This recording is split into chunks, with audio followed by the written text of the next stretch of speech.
Hi, I'm Pat Progar. I'm the Chief Clinical Officer here at Brett DiNovi Associates.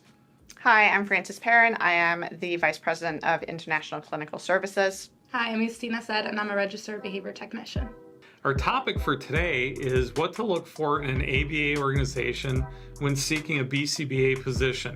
And I'm going to come at you with kind of high level type things first that I think sometimes people don't always think about. First question I often have is, how well established is a company? How long have they been around? Our field is growing so quickly. Companies are springing up, practically every month or two. Obviously, a longer company's been around, it means that they've established a track record of success, which I think is always important. And again, older doesn't always mean better, something to certainly look for. Another question, I guess, would be, and I've seen a lot of this on LinkedIn and other areas, but who owns the company? Is it a family-owned company? Is it backed by private equity? Those types of things. Doesn't mean that one is better than the other, but it's something that you should be aware of when you're joining a company like that. There's a fair number of nonprofits too. Expectations of a nonprofit are going to probably be very different than expectations of a for-profit, but you would still be doing applied behavior analysis. So everything is, it's kind of like what best fits for you. And, I think sometimes people feel like they don't want to ask too many questions. When I've interviewed people, my concern has often been they're not asking any questions. And I'm like, do they even really care? So I'm fine, certainly, when people ask questions. Try to find a trusted inside source in that organization you're prospectively going to be working for, because I don't want to sound overly cynical, but sometimes you don't always get the entire message from the recruiter or the person who maybe you've never met before. So if you have a friend who worked with that company or is currently working at that company, that you can kind of be like, give me the real story, right? You've been there 4 years. Do you like it? Those types of things I think can be very helpful. Now all those are at a very high level. Justina is going to cover some of the things that are probably at the more practical level that we'd all want to know about. Absolutely. So I think when people first start in the company, they often look to see, what is my caseload going to look like? Depending on how big your caseload is, if you have a high caseload, you'll have less time to dedicate to clients, and you have to make sure to account for that when you join a new ABA company. So it's important to know how many sites that you're going to be visiting on average, how far are these sites, how much travel time you're going to have, and then how many clients are you going to have at a time? Are you going to be able to effectively give supervision to those RBTs and those clients and provide that effective care?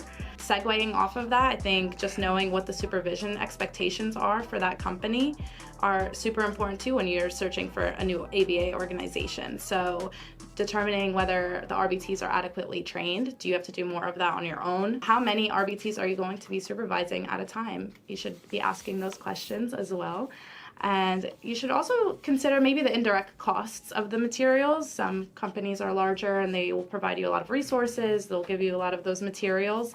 But I know sometimes you have a smaller company and you have to provide all of those things out of your own pocket. And so it's important to keep that in mind when joining in a new company as well. While you're joining this new company, also to determine, are there opportunities for additional training? So for yourself, are you going to be learning?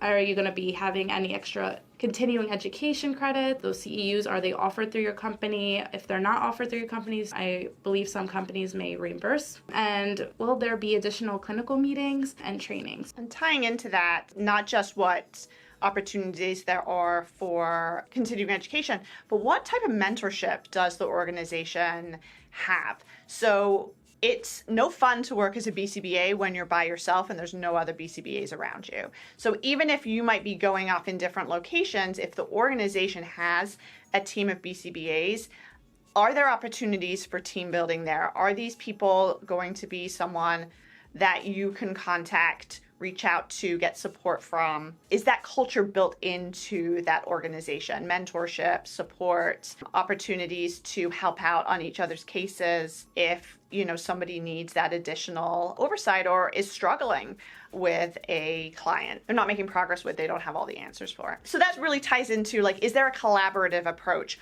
versus just having to work independently on your own. If you think about those two options, most people are going to want to be in a situation where they can collaborate with their peers. And are there frequent opportunities to do this? It's not great if you only reach out to or hear from or see other BCBAs in your organization on a quarterly or annual basis, right? You want to be able to have opportunities to see them, to talk to them, to meet with them.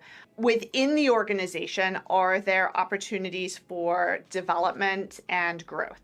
Is there an expectation that you're going to become a better BCBA the longer that you work there? Are they going to support you if you decide that you want to go out and get some additional training? Are they going to be able to support that in any way? So that might not be something that's offered internally, but perhaps you want to go get trained on how to do different skill-based assessments. Are there clear paths to leadership roles? So you may be walking in the door as a new BCBA, and you may need to spend some time in that role, really learning it and providing great behavior analytic services. But at some point, especially if there is a culture of mentorship, would there be an opportunity to move into a role where you're now mentoring new BCBAs or something along those lines? I think very importantly is ethics. And what type of approach to ethics does that organization take? Are they following our ethical guidelines in terms of allowing enough time for quality supervision, for appropriate assessment? Are they not providing you with too many clients that you can't do good work and do everything that you need to do for those individual clients? So how are they proactively trying to prevent burnout amongst their BCBAs and other employees? And then finally, what benefits does the organization provide for their employees at all levels, right? Is there competitive pay? I think it's more important to look at their overall benefits and pay structure versus getting distracted by perhaps a sign-on bonus. Lots of good things to look for if you are looking for a new position or a new organization to work for as a BCBA. We hope you enjoyed listening to this. If you did, please like, share, and subscribe to our channel and help us disseminate behavior analysis as a science.